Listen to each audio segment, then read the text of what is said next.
рушди фаъолияти соҳибкорӣ дар шароити иқтисоди рақамӣ таҳти ҳамин унвон дар донишгоҳи давлатии тиҷорати Тоҷикистон ҳамоиши ҷумҳуриявӣ илмию амалӣ бо иштироки раёсати донишгоҳ ва ҳайати коршиносону омӯзгорон баргузор гардид.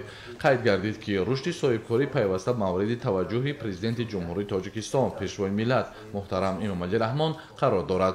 Шуруъ аз соли 2001 мулоқоти нахустини президенти ҷумҳурии Тоҷикистон муҳтарам Эмомалӣ Раҳмон бо соҳибкорону сармоягузорон баргузор гардид, ки барои гузарондани ислоҳот ва фароҳам овардани шароити мусоид ба фаъолияти соҳибкорӣ заминаи ҳуқуқӣ гузошт. фикр мекунам, ки натиҷаҳои кори конференс бевосита дастраси тамоми муассисаҳои таҳсилоти олии касбии кишвар мегардад ва барои пешбурди фаъолияти соҳибкорӣ дар кишвар як заминаи мусоид фароҳам меорад.